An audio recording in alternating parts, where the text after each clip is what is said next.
What's going on, everyone? Welcome back to my channel. It's Oscars week, so I thought it would be fun to do a few Oscar-centered ranking videos in the lead up to the awards. And today we're kicking things off with my ranking of all 5 Best International Feature nominees. So let me know in the comments what your ranking of all the Best International Feature nominees are. As always, this is just my list and not a definitive ranking. And I'd like to make it clear, I actually liked all 5 of these films, so this isn't a worst to best list. It's more like a good to great list. I gave all of these at least a 7 out of 10, and I think they're all worth checking out. But also make sure to hit that thumbs up button if you like these videos, as it helps me out immensely by getting my content out there. And if you're new here, I hope you consider hitting that subscribe button so you can stay up to date with more movie-related content on a near daily basis. But let's not waste any more time, and let's jump into the list. At number 5, Lunana, A Yak in the Classroom, probably the most surprising nomination of all these films, as it was nowhere on anyone's radar prior to the nominations. I mean, I really don't think I recall seeing it on one person's predictions list, nor am I sure that many people have heard of it. Though, while it's nice to see a smaller film such as this get some recognition, truthfully, I still wouldn't call it Best of the Year worthy or anything, though it's still good. While it can be heartwarming and gentle, it's a film that ultimately feels familiar, with its structure relying on dramatic beats we've seen in plenty of other films. In this case being this somewhat cocky teacher who has this fish out of water experience in this small village, and he ultimately has to learn something about himself. Though, while it relies on these tropes, at the very least, it is thematically strong, with a natural likability and inherent sincerity that will be hard to resist, still making for an endearing film. It's well acted, beautifully shot, and despite not loving it, it's an all-around pleasant time. At number 4, The Hand of God, the semi-autobiographical coming-of-age drama from Paolo Sorrentino, which, outside of one really dark turning point,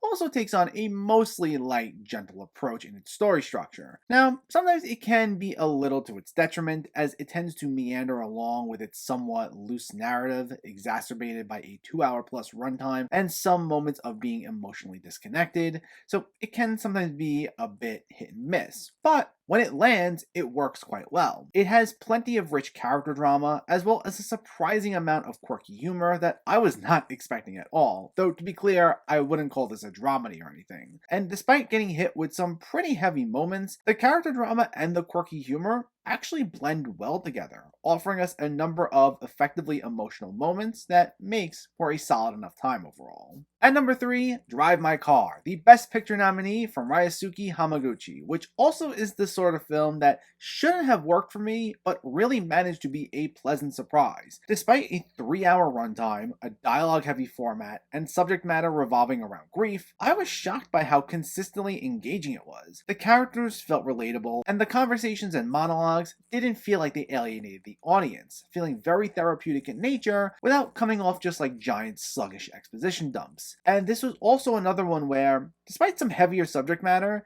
it had a fair amount of lighthearted, quirky moments, especially during these sequences in which our main character is directing a play. And I found that to be a nice touch without taking away from all of this great character drama that was powerfully acted and tenderly directed. While this might not be for everyone, I do think it's worth a shot for the way it tries to engage the audience through its organic dialogue and rich subject matter. Because if you can get past that runtime especially, you'll see it actually is pretty emotionally resonant. At number 2, Flea, the animated documentary that, while out of necessity to protect its subject's identity, takes a refreshingly different approach to the documentary format, mixing in sequences of our subject named Min speaking with the director, along with recreations of real events through animation that you normally couldn't get in a documentary. And what we get is a powerful look that examines the refugee experience and how haunting it is for those who have to endure it. It's a very personal, painful film, though it's one that never feels exploitive, tending to operate on a less is more approach. While Min's narration complements the sketch-like though vibrant animation quite well, some of its more powerful moments are when nothing is said at all, and the facial expressions tell us everything we need to know, making for some truly gut-wrenching moments.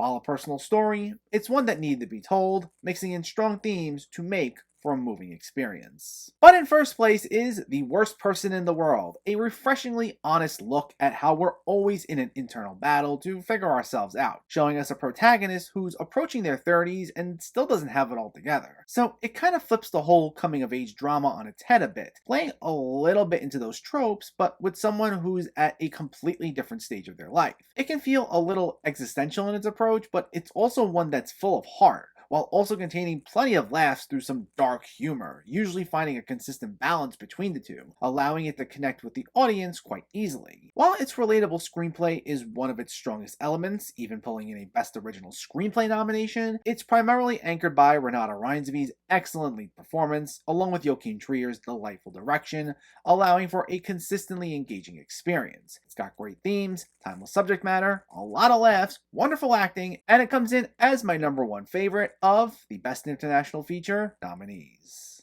So stay tuned, as I'll also have rankings out for the Best Animated Feature nominees, as well as the Best Picture nominees. And in the meantime, let me know, what's your ranking of the Best International Feature films? Did you agree with this list at all? Did you disagree with it? Let me know in the comments below so we can discuss. Also, if you enjoyed this video, please give it a like and share it. And for more movie reviews and film discussion, please make sure to hit that subscribe button to stay updated. Thanks for watching, everyone, and keep having fun with film.